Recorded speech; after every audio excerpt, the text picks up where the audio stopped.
Entonces, vamos a advertir que la consulta previa, de acuerdo a su evolución desde que se concibe y consagra en los 90, en el artículo 6 del convenio 69 y el artículo 15, parte de esta idea de tener la posibilidad de no afectar una cultura indígena y superponer otra que puede ser una con mayor peso económico, político, ¿no? Social. ¿Esto por qué? Esto porque históricamente los pueblos indígenas habían sido marginados y exterminados y discriminados en todo lo que es Asia, Europa, África, India, Australia, América del Norte, el centro, el sur, básicamente en todo el planeta, habían sido básicamente subyugadas, ¿no? Entonces, una forma de reivindicar esta marginación histórica es darles la posibilidad de que este Estado occidental, este Estado que se instala sobre el territorio originario de pueblos indígenas, tenga la obligación de consultar a estas poblaciones que ancestralmente han vivido acá, las medidas administrativas o legislativas que involucren una afectación directa a los derechos de los pueblos indígenas, ¿no? Y esto que hay que leerlo en clave del nuevo Código Procesal Constitucional, que como bien Rosemary pintaba la cancha la semana pasada, no contempla los intereses difusos y colectivos. Pero que no los contemple no quiere decir que no se puedan proteger debido a que el Código Procesal Constitucional tiene una cláusula general donde supletoriamente me arroja al Código Procesal Civil, donde hay un pequeño espacio para el patrocinio de intereses difusos y colectivos. Y la legislación ambiental, felizmente, tiene capítulos interesantes donde habla de estos temas de intereses difusos y colectivos. Además que el propio convenio 169 y las declaraciones de la ONU y la OEA plantean pues una protección a estos pueblos. Por allí pues al menos los pueblos indígenas y el medio ambiente estaría protegido, ¿no? Sigamos avanzando en ese sentido.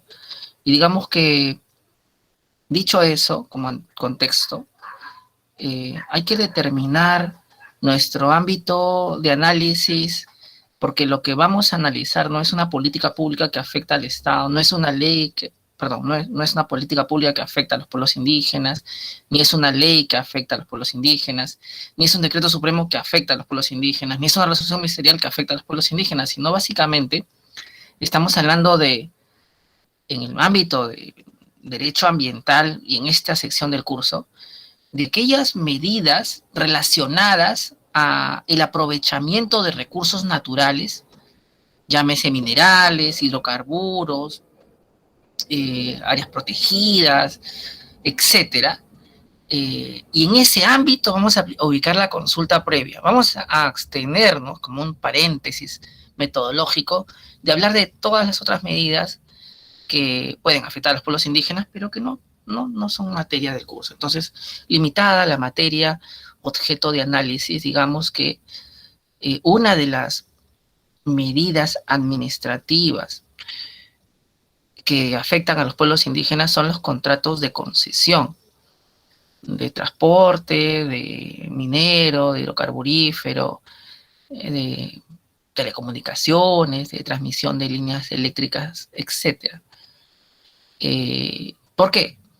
Porque los contratos de concesión, cuando involucran una afectación a territorios indígenas o a medio ambiente o a recursos naturales que ancestralmente usan los pueblos indígenas, pues les afectan. Mi estimada Leonor, mi estimada Galia, Arlet, muy bien por estar al día en sus tareas de habla virtual. Mi estimada Galia, hay dos argumentos para consultar y no consultar en los contratos de concesión.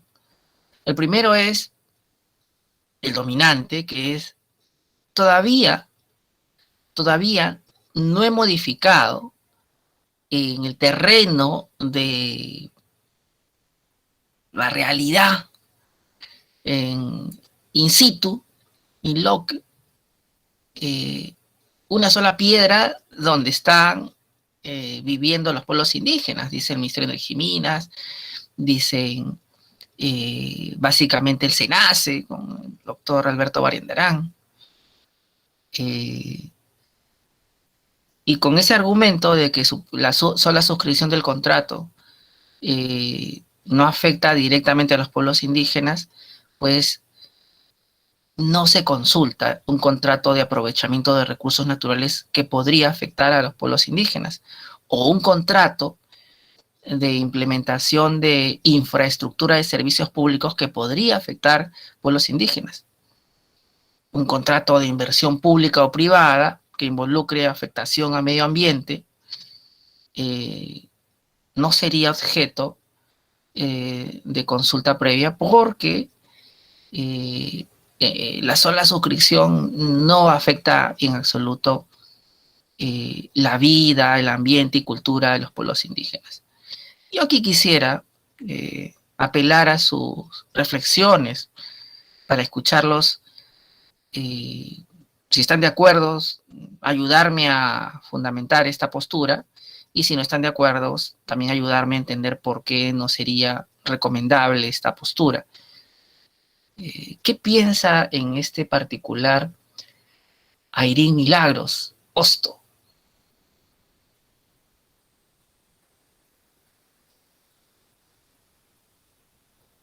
Parece que ha puesto su celular nomás y ha ido a hacer quehaceres profesionales seguramente importantes. ¿Qué piensa Alexandra Garrido? ¿Cuál es la pregunta, profesor? La pregunta, anote, por favor, anote, es el argumento para no consultar las concesiones que involucran el aprovechamiento de recursos naturales en territorios indígenas o involucran desarrollo de infraestructura de servicios públicos en territorios indígenas es que la sola suscripción del contrato de concesión no afecta los derechos de los pueblos indígenas, ya que con la firma pues no mueves una sola piedra, ¿no? No sacas un solo árbol, no de alguna manera afectas un solo pez que está en el río que va a ser intervenido con un dragado por la hidrovía amazónica, ¿no?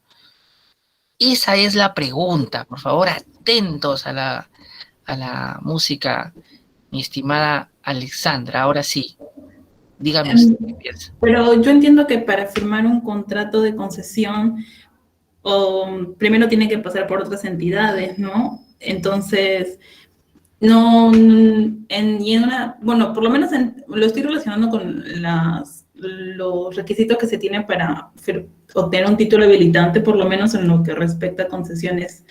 Una vez que ya se obtiene la concesión minera, y bueno, eso viene después, pero entiendo que se consulta, hay una entidad correspondiente, entonces ellos deben velar por ¿no? Se supone que en principio velan por el derecho de la población. Ahora, es importante tener una conciencia de a dónde está afectando esto, ¿no? Por lo menos, por ejemplo, en la entidad donde yo trabajo y los técnicos que revisan los contratos, porque, bueno, justo en donde lo que veo es contratos de concesión y contratos de obras públicas, es requisito, ¿no? La autorización de determinada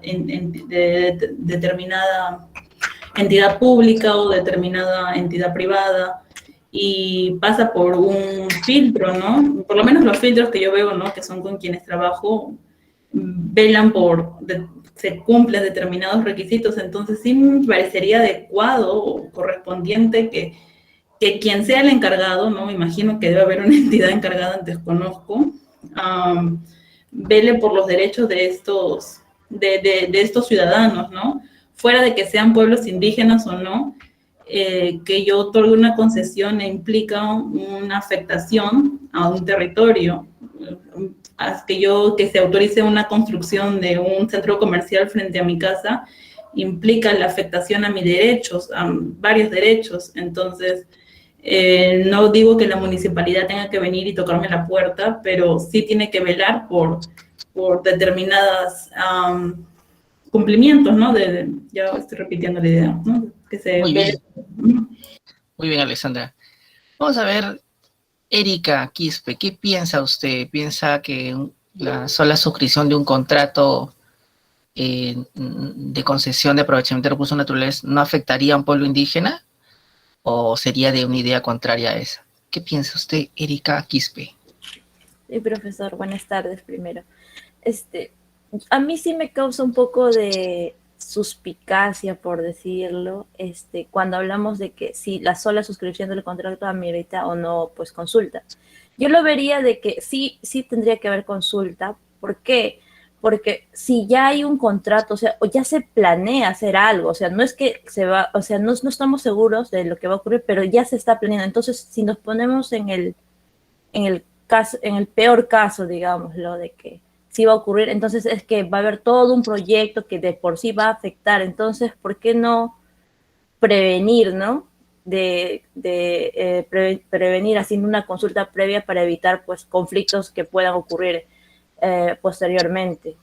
Yo creo que, o sea, no estoy muy de acuerdo con esa idea de que solamente porque se ha firmado no se debe consultar, porque ya hay la intención y creo que con eso bastaría para que se tenga que consultar. Muy bien, Erika, usted es de ingeniería ambiental, ¿verdad? Sí, profesor.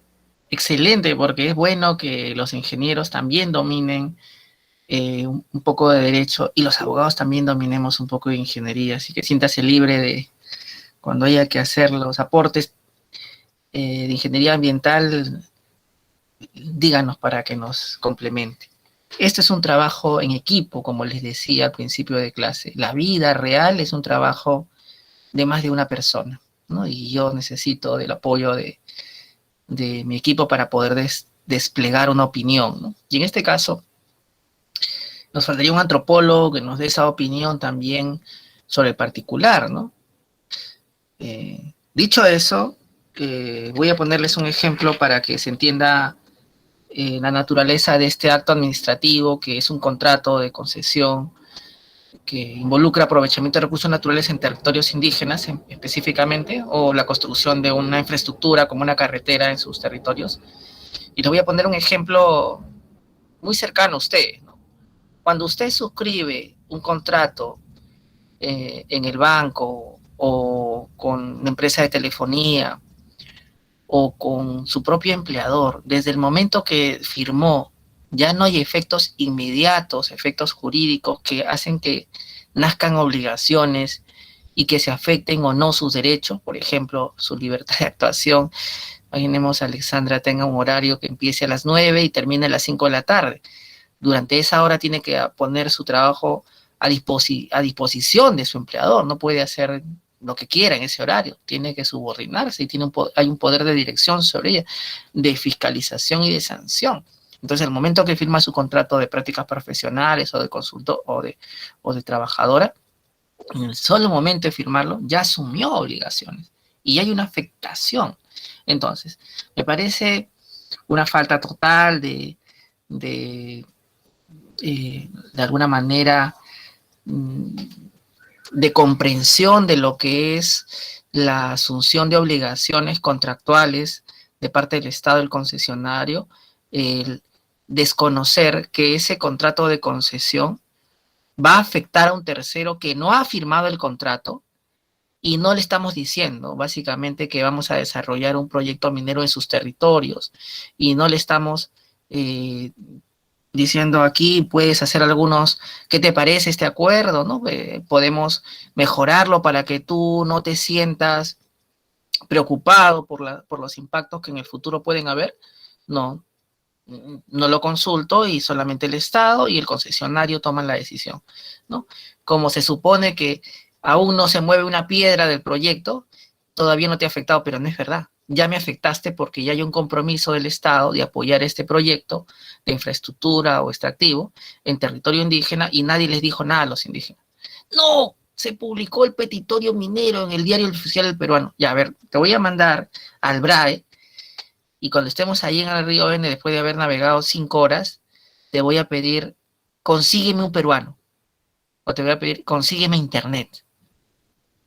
Entonces, no, pues no seamos tampoco lejanos a la realidad de nuestro país. Pues, ¿no? Estas publicaciones en el diario oficial del peruano o cualquiera de circulación nacional o en los lugares cercanos a las municipalidades o gobiernos regionales, pues no son mecanismos adecuados para poder llegar a estas comunidades que son las reales afectadas, bueno, y ahí hay que tener una mayor empatía con el otro que se ve afectado, ¿no? Además, porque el artículo 16 del convenio 169 de la OIT, anote, dice que cuando hay este tipo de proyectos, tienen que compartir los beneficios económicos que desarrolle de esta actividad, no extractiva, por ejemplo. ¿Y eso dónde debería estar? Porque si yo soy un inversionista privado, yo me sujeto a lo que esté en el contrato. Luego de eso no me puedes cambiar las reglas de juego y decirme la consulta previa la voy a hacer en el permiso de operaciones, en la actividad minera, y ahí voy a tratar de decir, no, aquí en la consulta quiero que aquí se fije que gane yo un porcentaje de lo que tú saques de utilidades. Oiga, no, mi contrato no me dice que usted como pueblo indígena tenga que yo darle el 0.1 de mis utilidades, no. Así que yo no lo voy a hacer. Vaya a quejarse con el Estado, pero yo tengo mi contrato y el Estado conmigo tiene que respetarlo. Si no, nos vamos a un arbitraje al CIADE. O sea, encima de todo, el inversor tiene razón. Por eso es que aquí anote, esto no va a ser colgado solo para usted.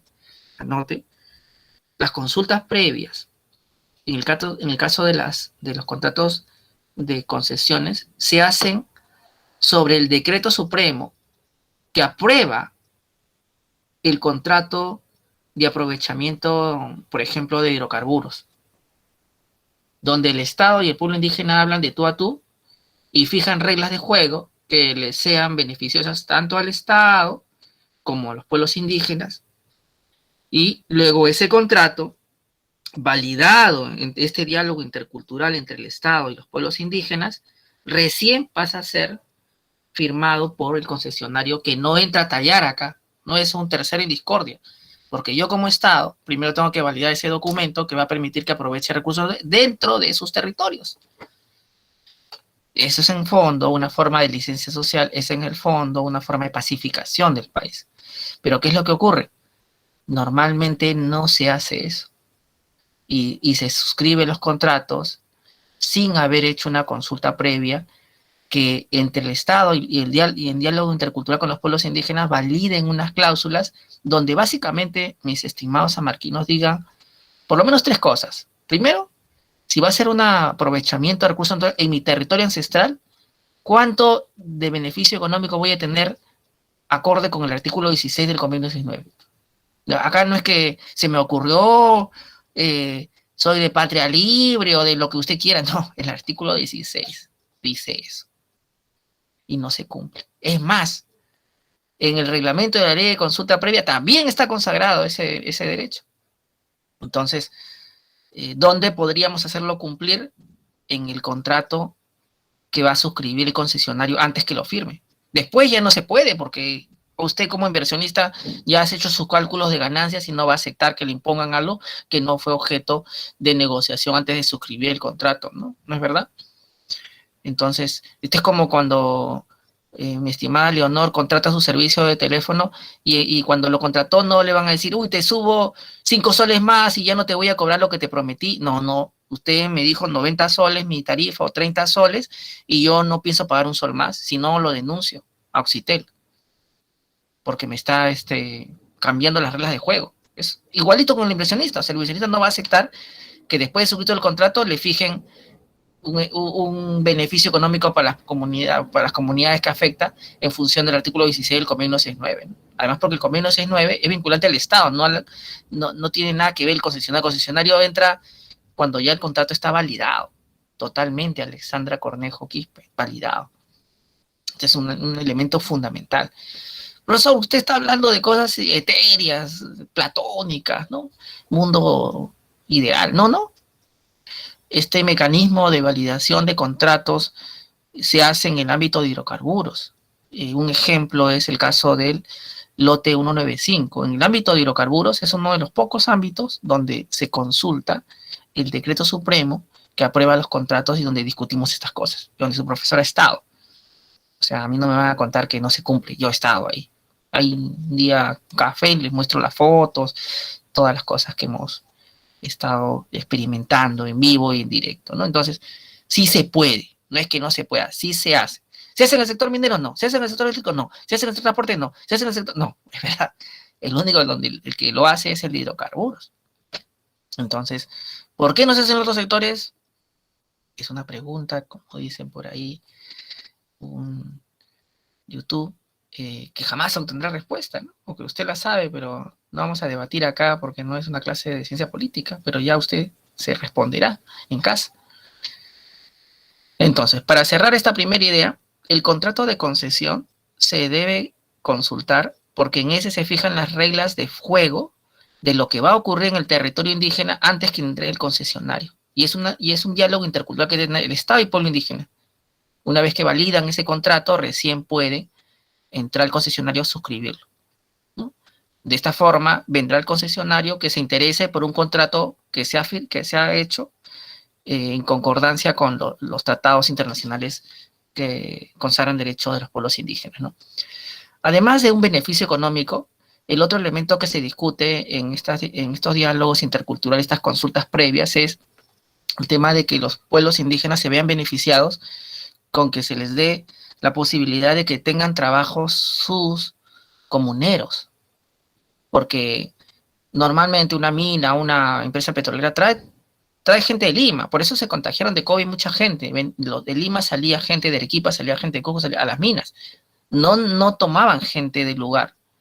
Y entonces una de las cosas que hacen las comunidades que se ven afectadas por actividades extractivas es plantear que haya un porcentaje de trabajadores locales, lo cual resulta razonable. Y eso tendría que estar en el contrato. Entonces se queda que hay un porcentaje de personal que sea indígena, con determinadas características que le sirvan a la empresa, para efectos de que ellos puedan tener una preferencia en la contratación de servicios de terceros, por ejemplo, ¿no? Transporte fluvial, transporte terrestre, ellos hacen sus pequeñas inversiones para comprarse sus camioncitos, sus camionetas y alquilarlas y ganar algo, pues, ¿no es cierto? Porque de lo contrario, la actividad que les impacta directamente en su ambiente y su cultura encima no les traiga ningún beneficio económico directo, sería pues totalmente injusto. Entonces, vayamos cerrando ideas. Primer tema que se va a ver en una consulta previa de un contrato de concesión es el beneficio económico, de acuerdo al artículo 16 del convenio 69. El segundo tema es un tema que vamos a llamar sociolaboral. ¿Cómo voy a beneficiarme como pueblo indígena, mis comuneros, del trabajo que puede aportar el inversionista, ¿no? Se llenan la boca, ahora van a escuchar, vamos a dar un montón de empleo. De ese empleo, ¿cuánto es empleo en la zona y cuánto es empleo foráneo, ¿no? Entonces, ellos quieren asegurar una cuota que sea empleo local, y lo cual es absolutamente legítimo dentro del ámbito de una pacificación de conflictos sociales y un tema de licencia social, ¿no? Que es prácticamente implícito en el caso de la consulta previa. El último elemento es establecer salvaguardas medioambientales y culturales, que la empresa se comprometa en el contrato a que en caso que afecte gravemente el ambiente, incumpla sus obligaciones socioambientales, ¿no? Genere un derrame catastrófico, haya la posibilidad de que se resuelva el contrato o que de alguna manera repare el daño causado, sin irme a un procedimiento sancionador de OEFA. ¿Cómo lo hago? Obligando a la empresa a que contrate seguros, a que haya un seguro de responsabilidad civil por daño ambiental o que haya un seguro directo, ¿sí? E incluso estableciendo causales de resolución donde la afectación grave, no estamos hablando leve, grave y real y acreditada de la cultura o del medio ambiente implique la posibilidad de resolver el contrato. Esas tres cosas son fundamentales. De hecho, estas tres cosas en buena cuenta se han hecho entre el 192, el lote 192, la consulta, y el caso de hidrovía amazónica. En el lote 192 se estableció la posibilidad de ganar de un beneficio económico del 0,0.1 para un fideicomiso donde se destine dinero a remediación ambiental y vigilancia, y en la hidrovía amazónica se estableció vía consulta previa cláusulas de resolución en caso de grave afectación al medio ambiente, ¿no? Y cláusulas de alguna manera que posibiliten una mayor posibilidad de trabajo a los locales, ¿no? Esa es la razón por la que el contrato de concesión sí debe entrar. Así que no me vengan a decir, mis estimados funcionarios del SENACE, que porque no se mueve una piedra y no hay ningún impacto. No, sí lo hay. Establezco las reglas de juego. Entonces, el SENACE, la posición actual es que no se consulte. El Ministerio de Energía y Minas, en el caso de electricidad y minería, no se consulta el contrato, pero sin hidrocarburos. Miren lo contradictorio, ¿no? ¿Por qué en hidrocarburos sí y por qué en el resto no? Porque en hidrocarburos ha habido mucho conflicto social y toma de pozos y toma de infraestructura, lo cual ha obligado al Estado a ceder, cosa que no había en el sector eléctrico y en el sector minero, siendo un sector mucho más antiguo que el hidrocarburífero, que podemos decir que tiene 100 y pico años, el minero tiene 500 años, probablemente, o sea, porque esto, desde los incas se aprovechaban los minerales. Es un poco más complicado, ¿no? Hasta allí, ¿se entendió esta primera parte de la consulta previa? ¿Sí o no? ¿O está muy confuso? ¿Qué piensan ustedes?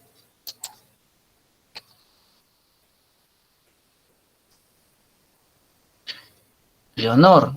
Yo la única duda que tendría... Ay, disculpe. Marielé. Adelante, Marielé. Sí, profesor, Leonor estaba expresando algo. Que continúe, no hay problema, voy Leonor. después. Entonces, Leonor, dígame usted, Leonor.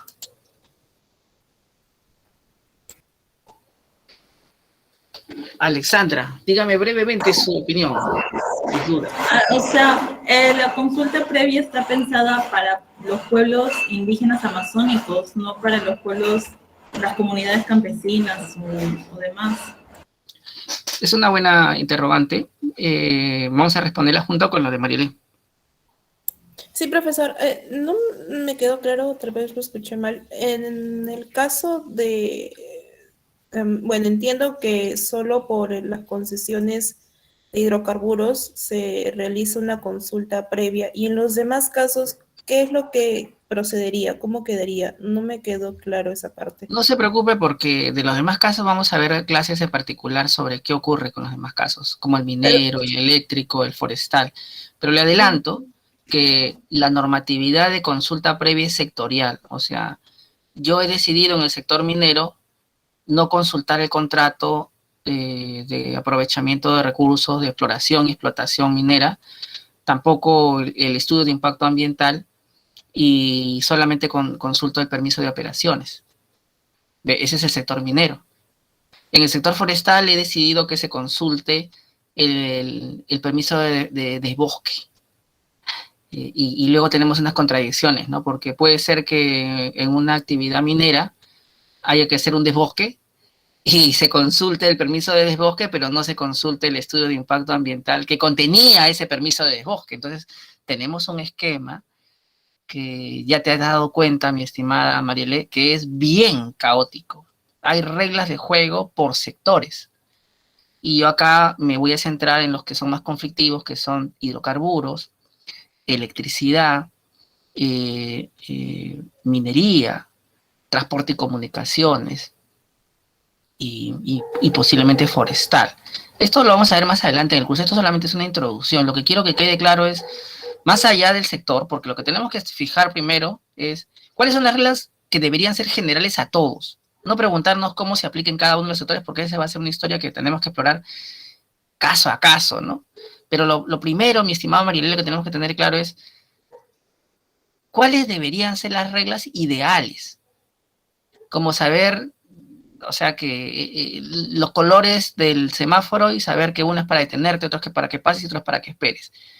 Eso hay que tenerlo claro para que luego, haciendo el análisis caso a caso, nos demos cuenta que las reglas generales no existen y que hay muchas reglas particulares y que hay que uniformizarlas. Y como abogado y como ingeniero tengo que tener claridad sobre cuáles serían esas reglas generales para no tener este caos que tengo ahora, ¿no?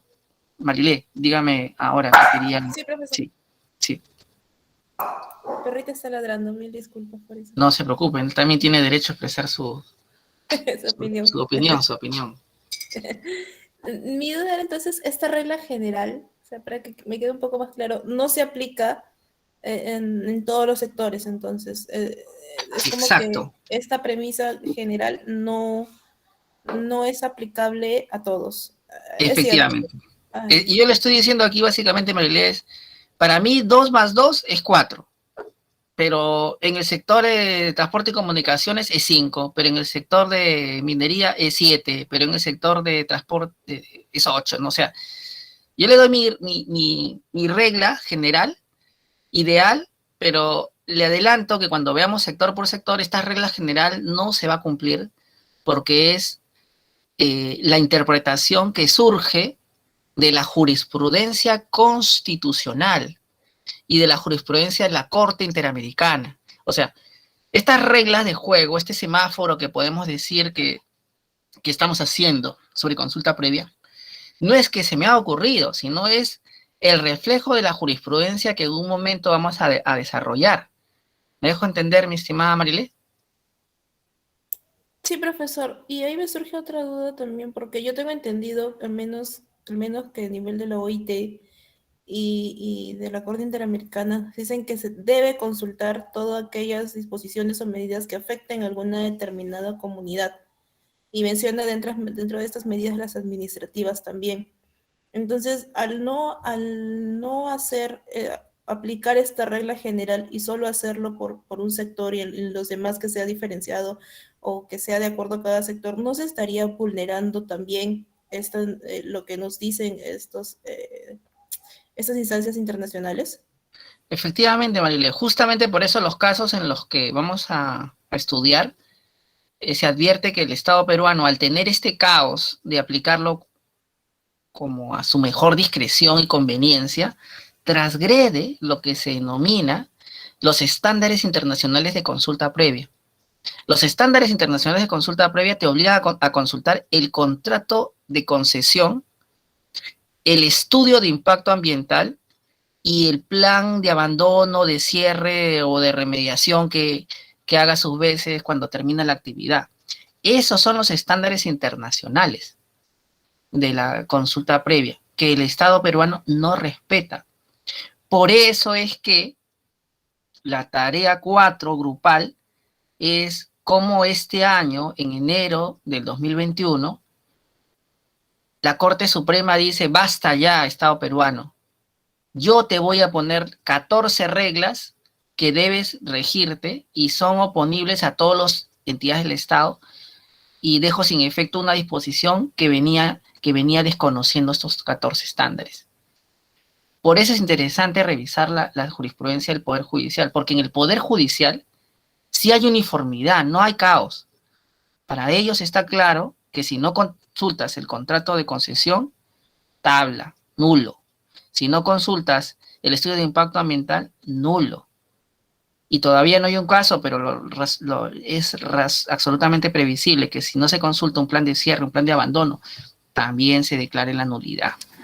Y pasemos directo, ¿no? Ya no vamos a detenernos en este esquema para no confundirlos y ver caso a caso. Lo único que quisiera decirles es, el estudio de impacto ambiental como segundo momento se consulta porque contiene las medidas que van a mitigar los impactos negativos de la actividad. O sea, eso tengo que consultarlo sí o sí. Si no, ¿de qué manera voy a tener certeza de que van a ser idóneos para que no se afecte su cultura y su medio ambiente de los pueblos indígenas? Y el plan de cierre o abandono también, porque si estás dejando todo contaminado, ese plan que se supone es para que no haya nada de contaminación o se restaure el ambiente al estado cercano al que era originalmente, no cabría darle una validación porque la población reclamaría de que nunca ellos dieron un consentimiento libre informado. Y aquí está el otro punto bastante gravitante, que la consulta previa, como veremos, implica un consentimiento libre informado, necesariamente.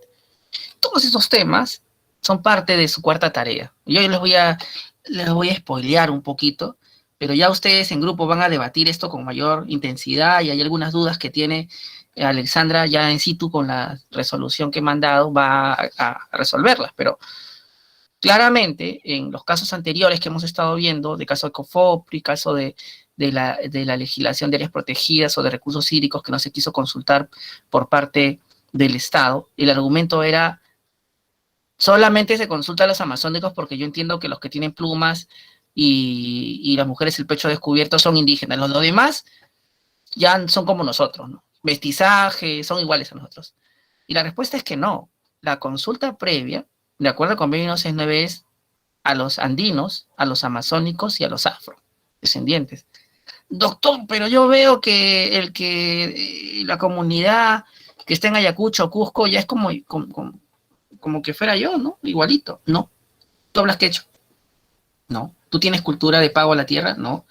El convenio 969 es categórico y dice, se considera pueblo indígena y tiene derecho a consulta previa el que conserva la totalidad de sus instituciones jurídicas, sociales, económicas, administrativas, ancestrales o parte. Entonces, yo podría haber perdido mi capacidad de hablar el quechua. Yo podría haber perdido mi religión ancestral, pero todo lo demás lo conservo. ¿Soy indígena? Sí. ¿Qué hace falta para yo considerarme indígena, aunque haya perdido algunas de mis prácticas tradicionales? Pues que yo me autoidentifique como indígena u originario. Y si este es el caso, si soy del Ande o soy afro, tendría derecho.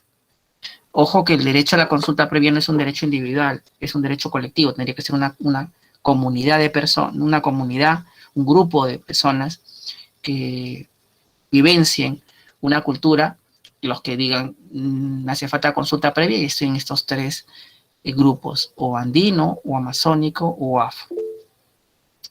Paula Matt Arango Flores levanta la mano y mientras tanto, antes, a las 6:41, Isabela Cutipa había preguntado, ¿podría decirse también que el sector hidrocarburo es el que siempre mayor inversión económica en comparación a los otros sectores? Entonces, en aras de cuidar las inversiones privadas en el sector hidrocarburo, ¿es que intenta cumplir con los parámetros ambientales? ¿Estaría bien decir eso? No. Porque la realidad es que la consulta previa en el sector hidrocarburos se ha dado a base de conflictividad. En el sector hidrocarburos se han tomado instalaciones hidrocarburíferas y en las mesas de diálogo, en las actas de levantamiento de la medida de protesta que hacían los indígenas, se fijaban condiciones. Y una de las condiciones que se fijó, por ejemplo, fue antes de que entre un nuevo concesionario, queremos remediación ambiental. Y la participación ciudadana que tú me pides para firmar el contrato, porque todo contrato de hidrocarburos tiene que tener una etapa de participación ciudadana, solamente te la voy a dar si me das consulta previa. O sea, empezaron a poner dos reglas de juego para presionar al Ministerio de Energía y Minas de que haya una consulta sobre el contrato.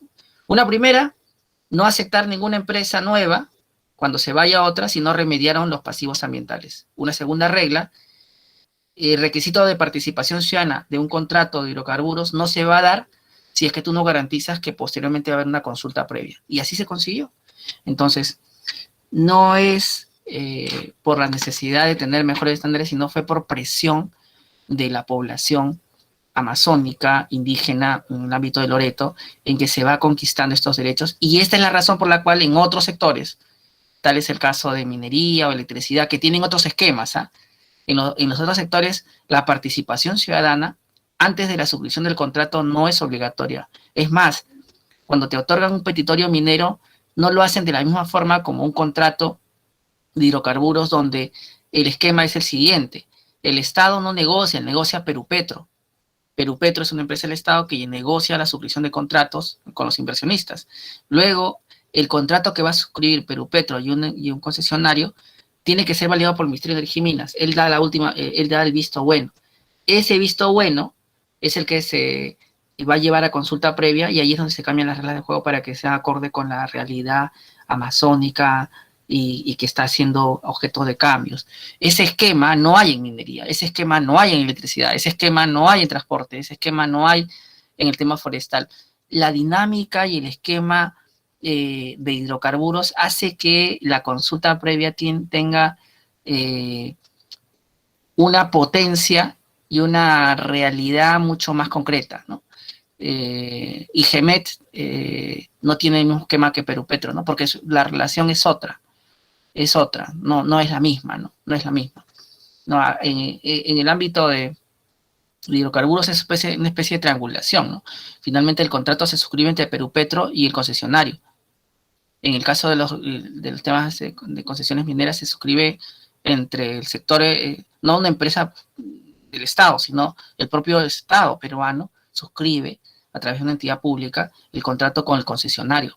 No es una empresa pública, es otra la dinámica. Entonces, quizás por estas características diferenciadoras del sector hidrocarburos, la consulta previa en este sector y por los conflictos sociales haya tenido este desarrollo muy particular. Ahora sí, mi estimado Paula Amat Arango, de usted su opinión.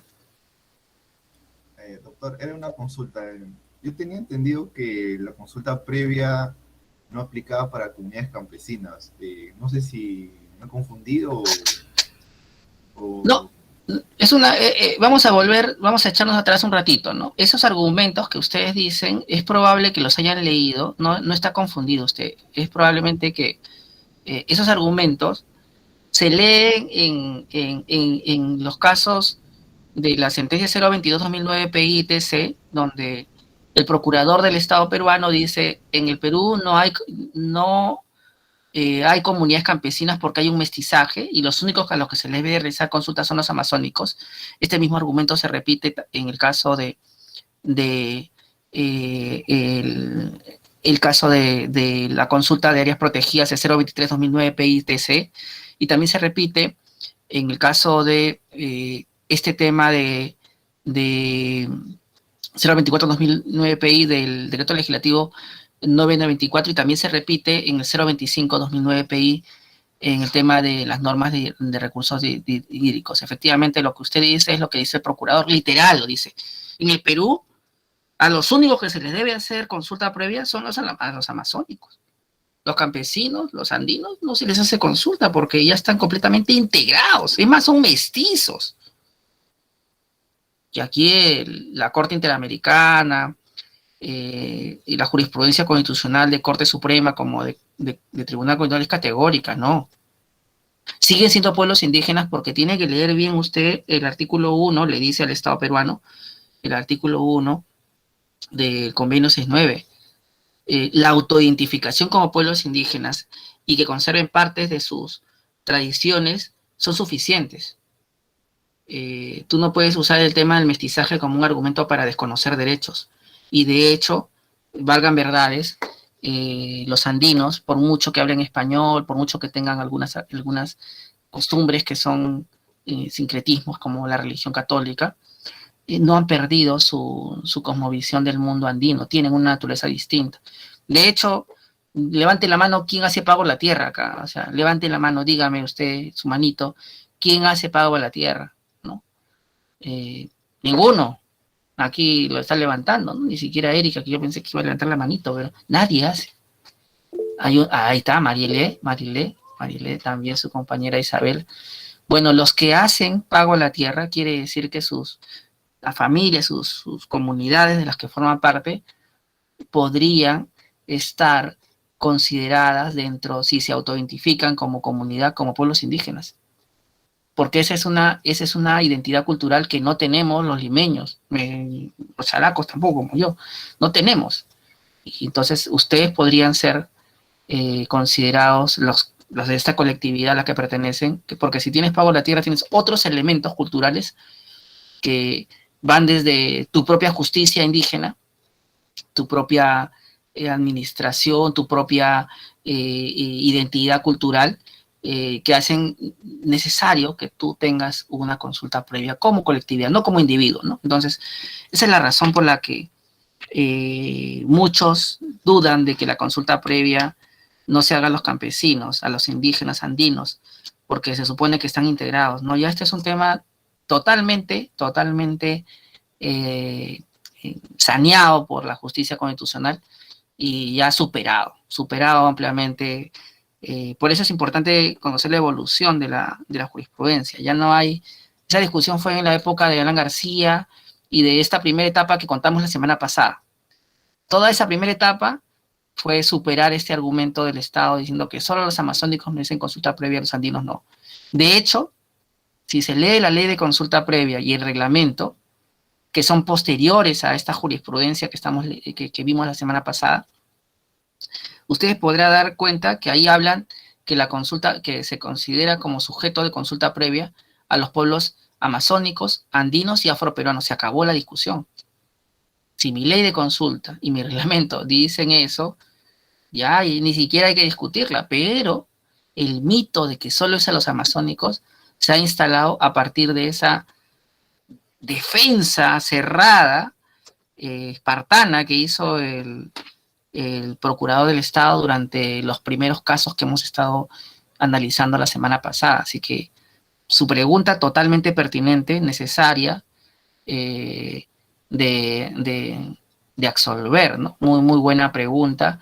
Y también lo propio de mi estimada Alexandra.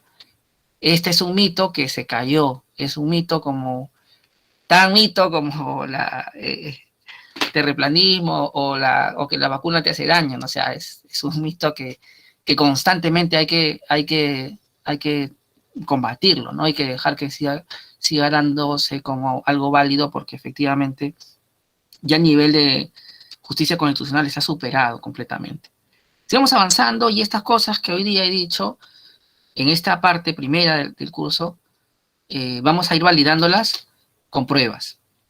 Una primera prueba, y ahora anote, todo esto es, aquí nomás lo va a escuchar, no lo va a escuchar en su taller favorito de Alexandra, ni en su taller favorito de Erika. Entonces acá nomás para nosotros los 16 matriculados formalmente y los alumnos libres, que vamos a darles esa mirada distinta, ¿no? Mirada distinta a partir de la experiencia profesional y del estudio que hemos hecho de la consulta previa, ¿no? Quizás un momento clave en la evolución de la consulta previa es el año 2003, cuando se desarrolla el proyecto de hidrovía amazónica, cuando en el ámbito de Loreto, un juez mixto de Nauta, declara fundada la demanda interpuesta por una organización llamada Asociación Cocama de Desarrollo, Conservación San Pablo de Tipiche, ACODECOSPA, por la violación de derecho a consulta previa y el incumplimiento de su obligación del Estado de coordinar con los pueblos indígenas del derecho a la igualdad y contra proinversión, ¿no? Contra proinversión, y ordena básicamente que se consulte, ¿no? En consecuencia, se suspenda el proyecto de hidrovía amazónica, que en ese momento estaba a punto de suscribirse el contrato, no se puede suscribir el contrato, hasta que se consulte, ¿no? Y entonces, en ese momento, off the record para ustedes, el Proinversión estaba planteando, como ninguna otra entidad del Estado, que lo que se consulte es el estudio de impacto ambiental. Pero con esta medida judicial, esta sentencia ganada, lo que hace es fundamentalmente consultar los términos de referencia del estudio de impacto ambiental y también el contrato de concesión. Miren qué interesante, ¿no? En nuestro cuadrito que habíamos hecho las reglas de juego, habíamos dicho, se consulta el contrato de concesión, el EIA, la resolución que lo aprueba y el plan de cierre.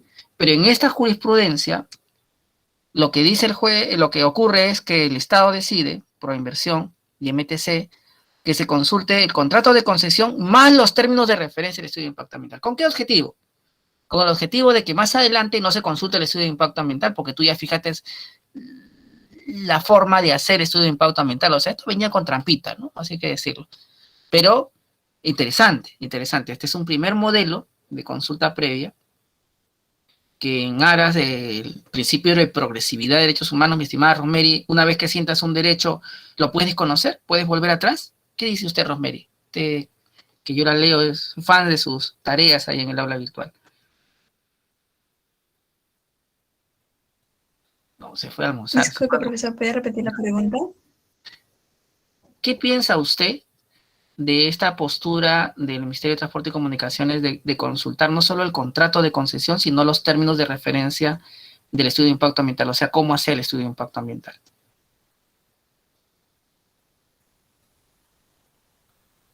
Vamos a dejarla pensando, Rosemary. Erika, ¿usted qué piensa? Usted siempre alerta. Sí, profesor, como mencionaba, también me parece algo engañoso, porque si lo que quieren hacer es al final ya no consultar en el estudio de impacto ambiental, pues se podría amenazar otros derechos, ¿no? No sabemos porque al final cuando hacemos los términos de referencia no necesariamente puede haber cambios en el estudio, nuevos impactos que pueden haber sido determinados, entonces es un poco engañoso. Efectivamente, es un poco engañoso. Marilé, pase a Profesor. profundidad para su intervención. Sí, una consulta. Ay, ¿cuál es la diferencia entre los términos de referencia del estudio del impacto ambiental más el mismo o en comparación con el mismo estudio? ¿O son lo mismo? Vamos a dejar que Erika le diga. Erika, lúzcase, por favor. Usted creo que está... y yo te complemento, Erika. A ver. Siento la presión, profesor. Bueno, yo lo he entendido así, de esta forma. En términos de referencia es principalmente como qué debes hacer en tu estudio de estudio de impacto ambiental. Y en tu estudio de impacto ambiental ya te explayas, o sea, ya investigas, haces todo, tu línea base y todo, algo así. O sea, no sé. Excelente, sí. Muy bien, Erika. Vamos a hacer una analogía, ¿no? Los términos de referencia es como la receta de cómo debes hacerte tu estudio de impacto ambiental. O sea, qué debe contener tu estudio de impacto ambiental para que dé la talla del proyecto que estás haciendo. Básicamente, una analogía académica sería, yo quiero que me des tu proyecto de tesis y eso te lo apruebo. Pero muchas veces el proyecto de tesis termina siendo otra cosa, el producto final, ¿no? O sea, otra analogía. Sería como el índice tentativo que tiene usted su trabajo grupal, pero que en última instancia, cuando lo concretan, puede ser otra cosa diferente, ¿no? O sea, uno plantea ese índice, pero el contenido, es más, hablamos de la investigación, de sus investigaciones. O sea, usted puede, el profesor puede darle, cuando le deja la cuarta tarea, que es básicamente analiza los argumentos a favor y en contra de la resolución, analice cuál es la importancia de la resolución, está a favor, en contra. Eso es cómo vas a hacer el trabajo. Pero ya el contenido mismo de los trabajos de investigación van a ser cosas que no van a poderse de alguna manera conocer hasta que se hayan desarrollado, hasta que se haya investigado.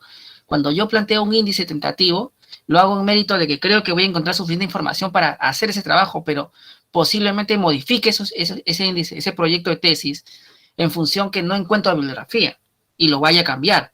Entonces, básicamente, los términos de referencia en un estudio de impacto ambiental es los requisitos, los elementos, los componentes que debe tener el estudio de impacto ambiental y básicamente cómo lo voy a hacer, ¿no? Ejemplo, tendría que tener una investigación de las comunidades que van a estar en el terreno, un componente de cuál es la diversidad biológica que está en el lugar, etcétera, ¿no? Vamos a ver estudios de impacto ambiental en las próximas clases de manera concreta, pero quédese con esa primera versión de los términos de referencia. Es la receta de cómo hacer un estudio de impacto ambiental.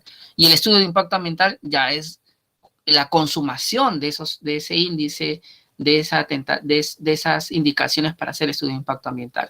O sea, sería como el trabajo finalizado. La monografía o la tesis finalizada no es lo mismo que el proyecto de tesis. Hay una diferencia enorme, porque el plan de tesis o el proyecto de tesis, yo leo información mínima, elemental, porque tengo información primaria, básica, para hacerme una idea de cómo quiero graduarme de abogado. En cambio, la tesis con la que te vas a graduar tiene un contenido y una riqueza que va a ser evaluada por el jurado y va a ser distinta completamente en contenido a lo que yo tengo de proyecto de tesis o de una especie de esquema de cómo sería mi tesis versión final.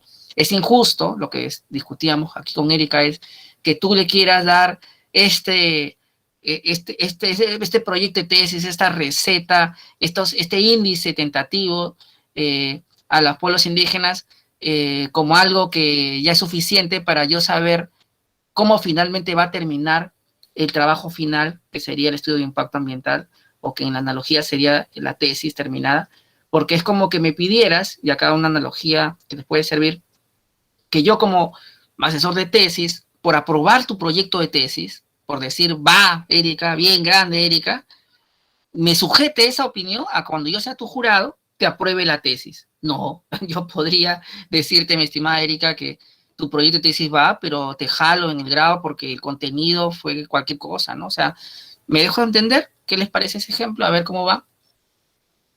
¿Se entendió, Alexandra? Sí, profesor. Bueno, vamos a verlo con ejemplos, pero ahí vamos avanzando. Vamos avanzando. De paso hacemos un poquito de clase de metodología. Bien, entonces lo que en este primer periodo, en el 2013, cuando va deshojándose qué es en el Perú el derecho a la consulta previa, un juez mixto de Nauta, allá en lo recóndito de Loreto, te dice, suspéndase el proyecto de inversión de hidrovía amazónica y el Estado peruano a través de Proinversión y el MTC dicen, yo voy a consultar el contrato de concesión más los términos de referencia, que son como un índice de qué va a ser el estudio de impacto ambiental, que son como una receta de qué va a ser el estudio de impacto ambiental, pero que no es el estudio de impacto, ¿no? Con la intención encubierta de que esto evite que el estudio de impacto ambiental sea consultado y que esta sea la única consulta por hacer, ¿no? Esa es la intención real. Entonces, esta es... ¿qué ocurre al final? Al final de este proceso, vamos a verlo en detalle más adelante, cuando veamos estudios de impacto ambiental, lo que ocurre es que uno de los 60 acuerdos que hacen las comunidades nativas, amazónicas, es que se consulte el estudio de impacto ambiental. Y lo firma el Estado peruano. Así que, no obstante que había esa intención, finalmente en acuerdo de consulta se llega a resolver que no, que se consulte también el estudio de impacto ambiental, sí o sí. Vamos avanzando en un segundo momento. Aquí otra vez su profesor aquí metido en el auto del Tribunal Constitucional 024-2020-2012 AC, se resuelve una acción de amparo interpuesta por IDLAT Perú, donde se buscaba que las concesiones mineras que se otorgaron anterior a la vigencia de la ley de consulta previa y el reglamento se adecúen a la consulta previa. El tribunal dice no, no procede esta infundada la demanda. Sin embargo, dice, el tribunal no quiere dejar de precisar que el rechazo de esta demanda de ILATS no implica que en cada caso en concreto, cuando se acredite que el Estado ha omitido realizar la consulta previa conforme al ordenamiento jurídico vigente, se puede hacer consulta previa. Porque ¿qué decía el tribunal? O sea, ILATS no es una comunidad nativa o campesina. Si tú me muestras que las comunidades campesinas están quejándose por esto, yo te doy a favor, pero a la ONG ambiental no. Pero, aquí lo pone claro, y aquí hay una regla de oro se fija acá, bien interesante. Si la pregunta es, ¿dónde está contenida la regla que los amparos se presentan para consultas previas? La respuesta es en este auto. Aquí el tribunal, al decirle no hay o sea, cerrar los ojos ante la realidad, diciendo como cuando era obvio que ya estábamos en el caso Conga, Tía María, se estaban conflictos estallando por todo el país y era obvio que no había habido consulta a esas concesiones mineras, el tribunal un poquito deja como como regla, a pesar de no saber, de haber dicho infundada la demanda ILATS, deja como regla que el amparo es para consultas previas de la siguiente forma. Para ello, los pueblos indígenas pueden hacer uso del proceso de amparo, considerado como vía idónea, vía en la que además, si fuera el caso, pueden analizar no solo la exigencia de observar el derecho fundamental a la consulta previa, sino evaluar la legitimidad o ilegitimidad constitucional de las razones tras el posible incumplimiento, las consecuencias del cumplimiento que se requieren y las medidas a tomar en cuenta para salvaguardar de mejor modo el derecho. Al respecto, las sentencias del tribunal han servido no solo para retrotraer las cosas al estado anterior al de la vulneración del derecho, sino que han tenido también un rol vital para dar mayor viabilidad a las demandas sociales y para el efectivo reconocimiento de los derechos de los pueblos indígenas. Resumen de este caso es: se establece la regla de que cuando no se observa la consulta previa, puedas acudir a un amparo. Y véase que no fija que agotes vía previa, que hagas trámites, no. Lo único que tienes que acreditar es que se violó tu derecho a consulta previa y te vas directo. Esta es la jurisprudencia que marca el fin de la acción de cumplimiento como mecanismo de exigencia de consulta previa. ¿Por qué dice eso, profesor? Porque hasta antes de eso, recordarán en la clase anterior, dijimos que había una acción de cumplimiento ganada, que es esta que está acá, la 5427-2009 PCTC, donde se reclama vía una acción de cumplimiento que el Ministerio de Minas cumpla con la consulta previa. A partir de esta regla, que se fija a partir del caso de ILATS, en búsqueda de la consulta de las concesiones mineras, se cambia, dice el amparo. A partir de ahora todo es amparo. Antes habían acciones de inconstitucionalidad, habían amparos, habían cumplimientos, no. Ahora todo tiene que ser amparo. Así te lo dice. Y entonces cuando tú presentas un cumplimiento por consulta previa, los jueces te lo reconvierten. Ya su profesora Silvia, sí, que seguro les enseña a ustedes también, les enseñará que hay un mecanismo que se llama reconversión. Entonces, por ahí lo van a conducir probablemente Rosilario, ya sabía y se fue, dijo, no, ya lo sé esto. Sigamos avanzando porque ya vamos llegando a la actualidad. Según un tercer momento de esta segunda fase de jurisprudencia constitucional de consulta previa es el del expediente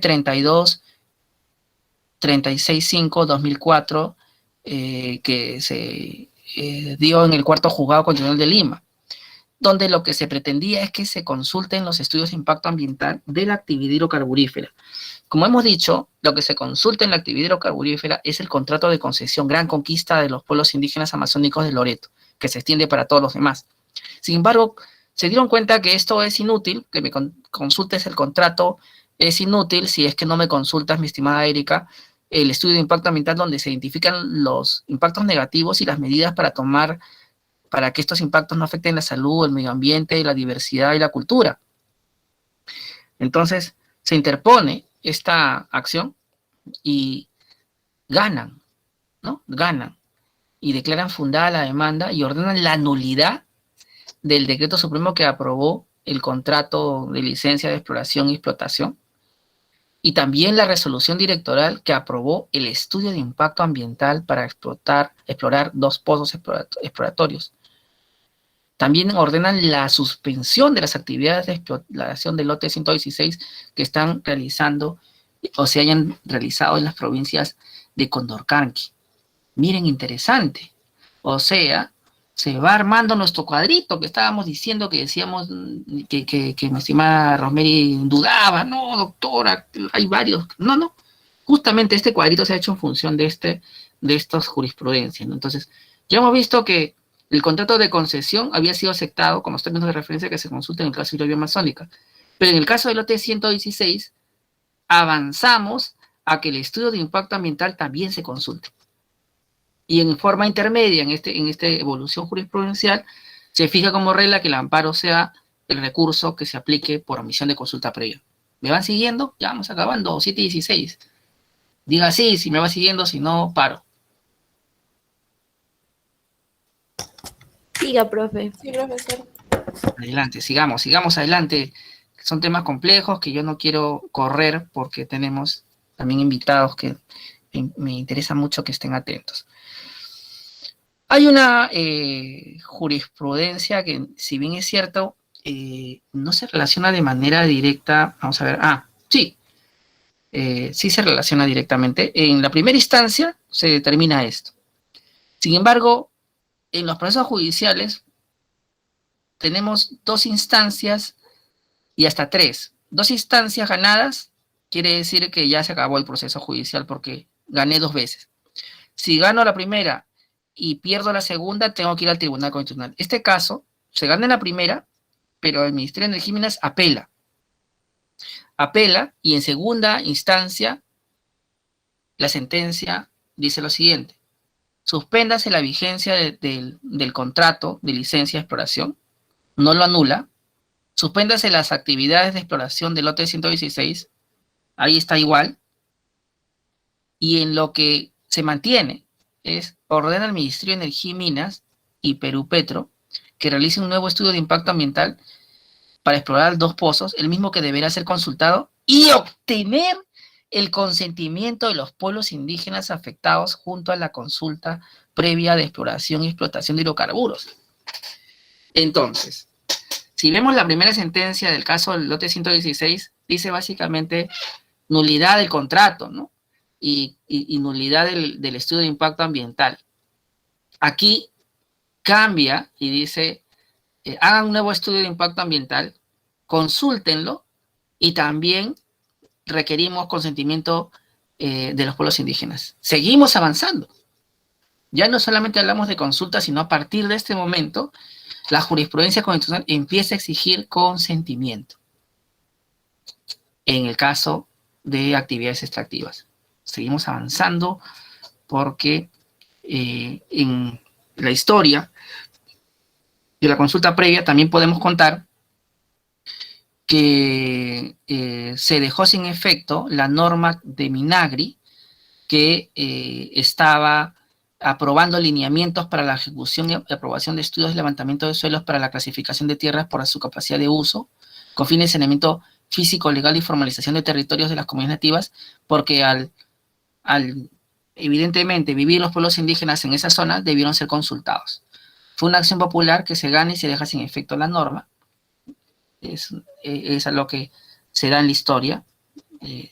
Y luego se van dando otros casos que consolidan esta vocación del Poder Judicial de anular concesiones y estudios de impacto ambiental no consultados.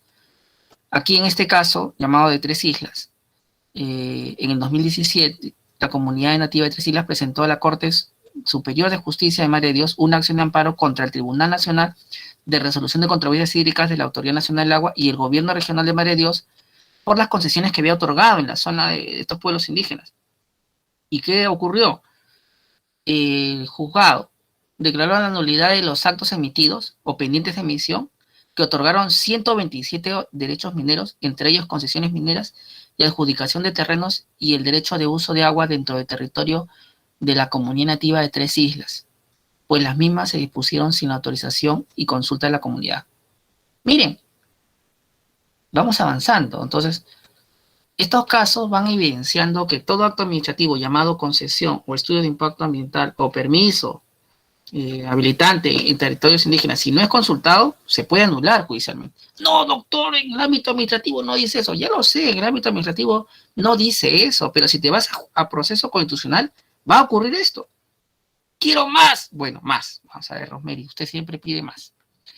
El caso de la Organización de las Comunidades Fronterizas por la actividad minera de CENEPA, que es otro, en el año 2003, la Organización de Comunidades Fronterizas del CENEPA interpuso un amparo contra IGEMET, su instituto favorito, Alexandra, y el Ministerio de Energía y Minas, a fin de que se declare la nulidad de concesiones mineras otorgadas en territorio indígena Guajún y la nulidad de resoluciones aprobadas de estudios de impacto ambiental y las declaraciones de impacto ambiental de algunas de dichas concesiones por haberse omitido debidamente la consulta y participación de comunidades indígenas afectadas, vulnerando los derechos de propiedad sobre sus territorios y recursos naturales, su libre determinación, su identidad étnica y cultural, salud y derecho a vivir en un ambiente sano y equilibrado. ¿Y qué cree, mi estimada Erika? ¿Les dirán la razón o no les dan la razón? Considerando todos los antecedentes que vamos a ir revisando, ¿qué cree? ¿Pierden o ganan? ¿Usted qué piensa? Usted no es abogado, así que puede dar su opinión. Que gana. Ganan, pues, mi estimada Erika, porque en el ámbito de jurisprudencia constitucional uno va siguiendo los precedentes, así no se diga que son obligatorios, y va alineándose. Y se declaró fundada la demanda y ordenó la nulidad de resoluciones administrativas de otorgamiento de títulos de concesiones mineras y nulidad de las resoluciones de que aprobaron instrumentos de estudios de impacto ambiental, ¿no? Y reclamaron no solamente que se vulneró la consulta previa, sino el consentimiento. Miren la tendencia jurisprudencial. Vamos apuntando también al derecho de consentimiento, ¿no? Ahí va apareciendo un bonus track que le gusta mucho a Leonor, siempre reclama bonus track. Y el bonus track es que en este proceso de evolución sale una sentencia, la 1126-2011 HTC, que básicamente ordena al Estado peruano implementar el enfoque de interculturalidad en los procedimientos sancionadores, en los procedimientos administrativos.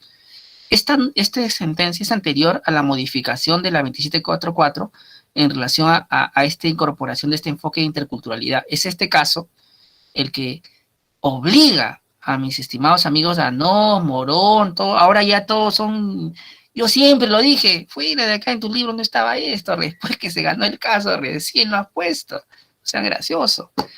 Esto es producto de la presión de las comunidades de ir reconociendo su identidad cultural y reclamando al Estado que le dé su lugar. En este caso, si ya ustedes lo conocen, es una señora que es ambulante, quechohablante en Ancash, que vamos a ponerlo, la autoridad administrativa municipal le dice firme acá para que usted se quede aquí siguiendo vendiendo como ambulante, y la verdad había firmado algo que impedía que ella siguiera ahí comercializando y perdió su puesto de trabajo, su puestito. Esa señora quechohablante interpuso su demanda de su proceso constitucional y lo ganó. Fundada la demanda de autos en lo que respecta a afectación del derecho de propiedad de tierra, territorio común. Ah, no, este es otro, este es otro, perdón. El anterior, en este caso del 1126-2011 HCTC, vamos a ver, no, me parece que estoy... Ay, no lo puse, lamentablemente no lo puse. No le puse ese caso, les voy a pasar. Ese es un caso que va en línea. Y el otro caso, que es el que estamos conversando, el que va también en ese mismo sentido, es el caso de Juana Griselda Payaba Cachique, que por violar la autonomía comunal de la comunidad nativa de Tres Islas, el tribunal dice que se deje sin efecto resoluciones judiciales que procesaban penalmente a la comunidad por no dejar entrar a concesionarios mineros en sus territorios, actividades ilícitas en sus territorios. Entonces, todas estas sentencias que ya vamos viendo son el contexto para ir cerrando y la historia de consulta previa en una resolución que resume todo lo anterior. O sea, usted no quiere leer todas las sentencias, me imagino, que he mencionado, y quiere un resumen. Y el resumen ya lo tiene en la demanda de acción popular, el expediente 00259-2016, que es una acción popular contra el reglamento de la ley de consulta previa por impedir la consulta previa de servicios públicos, que se presenta el 12 de septiembre de 2015, su profesor es uno de los abogados que firma, donde la CNA, UNAMIA, ORPI, ORPIAN y AIDECEP, entre otros, reclaman, atento, reclaman que el reglamento de la ley de consulta previa establece que no se consulta, en su 15ª disposición, no se consultan los servicios públicos, sino simplemente se te imponen. Tanto es así que hay una resolución viceministerial que fija un plan informativo cuando la medida ya está adoptada. La Corte Suprema dice, esta medida viola el derecho a consulta previa. Nula esta resolución, expulsémosla del sistema y también anulemos la resolución viceministerial que la desarrolla. Y esta sentencia dice, vincula todos los poderes públicos y produce efectos generales del día siguiente de su publicación. esta sentencia no solamente expulsa esta norma que impedía la consulta de servicios públicos, sino además fija los famosos 14 estándares que usted va a leer.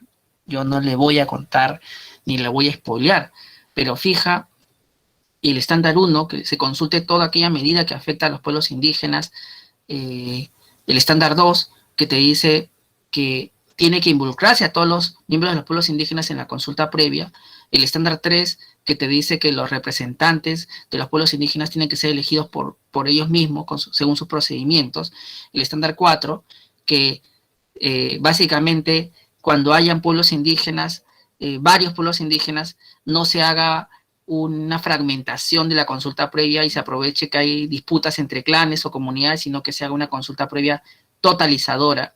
El estándar 5, que fija de manera más expresa todavía que la decisión de que líderes van a ir a la consulta previa es de los pueblos indígenas, no del Estado. El estándar 6, que te dice que la consulta previa tiene que ser desde la fase de planeación e implementación del proyecto que se va a consultar. El estándar 7, que te fija la obligación de no repetir conductas que violen el derecho a consulta previa y que la consulta previa se haga en proyectos de exploración y extracción de recursos naturales o planes de inversión o desarrollo, ¿no? Por los impactos que cause. O sea, hablamos de una carretera, hablamos de minería, hablamos de líneas de transmisión eléctrica. El estándar 8, que te dice que la consulta debe ser previa a la adopción de la decisión e implementación de la medida, no después, no cuando ya ocurrió la medida. El estándar 9, que te dice que debe haber una consulta previa legislativa. El estándar 10, que te dice que la consulta previa debe ser de verdad y no solo formalidad, no simbólica, sino real, respetando los principios de confianza, buena fe y con aras a llegar a un consenso. El estándar 11, que te fija que tiene que haber procedimientos acordes con los pueblos indígenas. Esto quiere decir que tiene que haber un protocolo de consulta previa por cada pueblo indígena. Un protocolo de consulta previa por cada pueblo indígena, porque cada pueblo indígena es diferente. El estándar 12, que te fija que en última instancia tengo que tomar en cuenta el contexto en el que están los pueblos indígenas y en función de eso hacer la consulta previa. El estándar 13, que te dice que la consulta previa, para ser informada, debe informar sobre los impactos y riesgos ambientales y a la salud que implica el proyecto. El estándar 14, que te dice que tiene que haber consentimiento libre, informado y previo. No, yo no les voy a contar el detalle, las implicancias, eso lo voy a hacer cuando ustedes ya hayan leído. De hecho, esa es la cuarta tarea, por eso lo pasamos rapidito, que está en su aula virtual. Y llegamos ya al final, sobre la hora, ya 7:29, ya cuando los minutitos van corriendo y ya está sacando tarjeta amarilla Alexandra. El último caso, el último, también es de este año. Este de Acción Popular que hemos dicho es el 13 de enero del 2021 y el último caso de consulta previa es el que se relaciona al sector de energía y minas. Es el pleno de sentencia 652-2021. Y en ella, básicamente lo que se cuestiona es si es que el Ministerio de Energía y Minas puede decidir dónde y cómo consultar sin los pueblos indígenas. Y aquí está el problema que hablábamos con Rosemary, que en el sector de hidrocarburos se dice se consulta el contrato de concesión, pero no el estudio de impacto ambiental, ni no el plan de cierre. Pero en electricidad se dice algo diferente, ¿no? Se consulta solamente el contrato de concesión, pero no el resto, y etcétera, etcétera. Entonces hay todo un desorden y el tribunal dice, ojo, todas estas resoluciones ministeriales que hay donde se fijan qué se consulta y qué no se consulta del sector de energía y minas, no son ni deben interpretarse de manera cerrada. Dice que debe interpretarse como las medidas que se han identificado que son consultables, pero no es una lista cerrada. Puede haber libertad de que el pueblo indígena pida consultas sobre medidas que no estén listadas. Y lo dice de manera categórica aquí cuando dice en su fundamento 57, teniendo en cuenta lo expuesto, este tribunal concluye que la identificación de los procedimientos administrativos dispuestas en la resolución 209/2015 no pueden ser interpretadas en un sentido restringido, sino en uno amplio, de conformidad con el contenido del derecho a la consulta previa, bajo el cual los procedimientos administrativos objetos de consulta previa en materia de hidrocarburos y electricidad no se limitan a los enumerados en dicha resolución. Entonces, se cuestionaba en principio la forma como el Ministerio de Energía y Minas había limitado la consulta previa en el sector de hidrocarburos y electricidad. Y el tribunal dice, esta norma no la voy a sacar del sistema porque voy a interpretar que la lista no es cerrada, sino abierta. La pregunta que nos haríamos sobre el final de las clases 732 es, ¿y qué ocurre en el sector de minería? ¿No? En el sector de minería, donde hay una norma que dice que se consulta solamente el otorgamiento y modificación de concesión de beneficio, la autorización para inicio y reinicio de las actividades de exploración, desarrollo, de preparación y exploración, incluyendo el plan de minado y botaderos en concesiones mineras metálicas, no metálicas y modificatorias, el otorgamiento y modificación de las concesiones de transporte minero, de las concesiones de labor general, y nada más. O sea, el sector minero, ellos sí pueden tener una lista cerrada. Últimos minutitos, Romeri, ¿qué piensa usted? Ellos sí pueden tener una lista cerrada y eso solamente se consulte. ¿Qué piensa usted? No, profesor, no deberían tener una lista cerrada. No debería. Más bien deberían consultarles a todos. Efectivamente, deberían consultar toda medida que los pueblos indígenas sientan que les afecta, porque es la misma lógica que se aplica para el sector de hidrocarburos y electricidad. Por eso es que esta sentencia es tan importante, porque básicamente va fijando un estándar bajo el cual las autoridades ahora, cuando hagan listas de medidas a consultar, estas listas van a ser consideradas abiertas y no cerradas, porque, dice el Tribunal Constitucional, el Estado no puede limitar un derecho, no puede condicionar un derecho. Cerramos la clase diciéndole que la Corte Interamericana de Derechos Humanos, en el caso Saramaca y Surinam, ha consagrado el consentimiento libre e informado de los pueblos indígenas, ¿sí? Y lo ha hecho desde el 2007, ¿no? Y ha sido categórico en el sentido de que todo proyecto que impacte en los derechos medioambientales y derechos de los pueblos indígenas debe requerir consentimiento previo, libre e informado. Pero estas van a ser historias que vamos a ir contando cuando vayamos desarrollando los siguientes tópicos del curso relacionados ya al estudio de impacto ambiental y algunos otros temas que ya tenemos en agenda. ¿Alguna pregunta final antes de que se moleste Alexandra y diga, mi clase es mi profe favorito que viene, que usted interrumpe? Pregunta final, comentario final.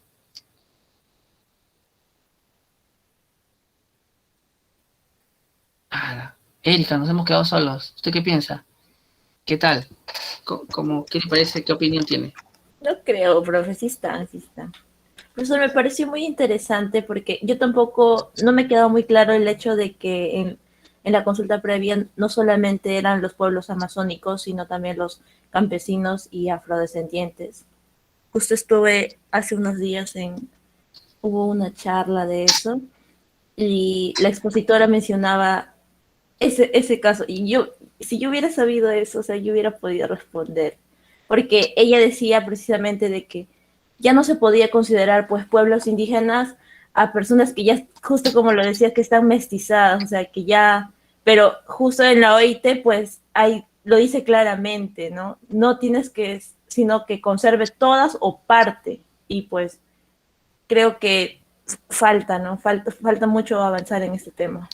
Lo triste, mi estimada Erika, gracias por decirlo, es que esta campaña de desinformación que tienen algunas personas en particular es contraproducente, porque la propia ley y el reglamento establece que son pueblos indígenas, los afro, los andinos y los amazónicos, y la propia guía para aplicación de la consulta previa, elaborada por el propio Ministerio de Cultura, también lo dice.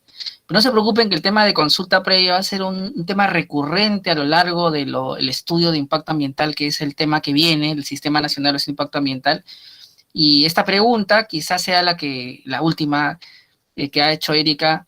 Recuérdamela, porque sería bonito abrir la otra clase con un poquito mostrándole la normatividad donde no hay ninguna duda, ¿no? Y sí me preocupa esa desinformación de algunos consultores de negar el derecho a la consulta previa a los andinos, porque es justamente lo que genera conflictividad, ¿no? Hay que basarnos en la jurisprudencia constitucional, en la legislación vigente, en los convenios, y sobre esa base tener una lectura de la realidad. Caso contrario, lo que vamos a generar es lamentablemente conflictos, ¿no?